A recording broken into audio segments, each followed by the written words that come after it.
ayant été empêchés par le Saint-Esprit d'annoncer la parole dans l'Asie, ils traversèrent la Phrygie et le pays de Galatie. Arrivés près de la Mysie, ils se disposaient à entrer en Bithynie. Mais l'Esprit de Jésus ne leur permit pas. Ils franchirent alors la Mysie et descendirent à Troas pendant la nuit. Paul eut une vision. Un Macédonien lui apparut et lui fit cette prière. « Passe en Macédoine, secours-nous. » Après cette vision de Paul, nous cherchâmes aussitôt à nous rendre en Macédoine, concluant que le Seigneur nous appelait à y annoncer la bonne nouvelle. Acte 16, 6 à 10. C'est de cette manière que l'apôtre Paul et ses compagnons s'attendaient patiemment au Seigneur, jusqu'à ce que le chemin par lequel ils devaient progresser leur soit rendu très clair. Tout d'abord, ils avaient l'intention de demeurer en Phrygie, mais le Saint-Esprit dit non.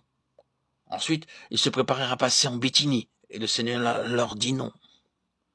Ce n'est qu'après la vision donnée à Paul qu'il leur fut dit de passer en Macédoine. De cette manière, nous sommes dirigés par le Saint-Esprit.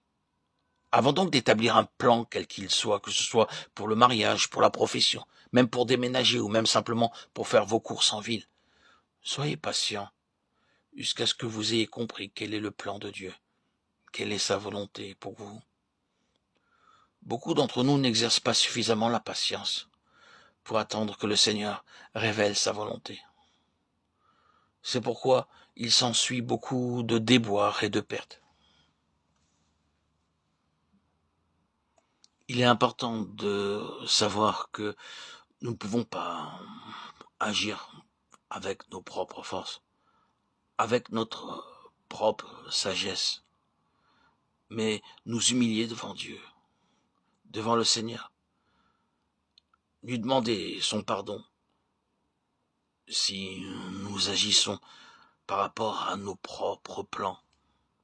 Seigneur, enseigne-moi donc comment je peux découvrir ton plan pour ma vie quotidienne et que je puisse agir selon ta sainte volonté et non selon mes propres forces et ma propre volonté. C'est ainsi que je pourrai constater plus de fruits et de résultats dans mon service pour Dieu. Quelquefois, il nous faut peut-être attendre une journée, une semaine, un mois ou plusieurs mois avant de pouvoir sortir pour accomplir notre travail pour le Seigneur, pour faire la volonté du Seigneur. La patience est de rigueur. À moins que nous ne soyons dirigés par le Saint-Esprit, nous ne verrons aucun résultat dans notre service pour Dieu. Car tous ceux qui sont conduits par l'Esprit de Dieu sont fils de Dieu. Romains 8, 14. Il ne faut pas agir de nous-mêmes, mais laisser le Saint-Esprit conduire, guider notre vie. Il nous est dit dans Galates 5, 25, si nous vivons par l'Esprit, marchons aussi selon l'Esprit. Cela signifie que nous devons demeurer constamment conscients de la présence de Dieu. Si nous nous rendons coupables, soit par la colère, par l'irritation, par la jalousie, par l'orgueil ou par des pratiques impures, nous ne serons pas conscients de la présence de Dieu. Alors le Saint-Esprit vient à notre aide pour remettre les choses en ordre, afin que nous soyons à nouveau en état d'enregistrer sa présence.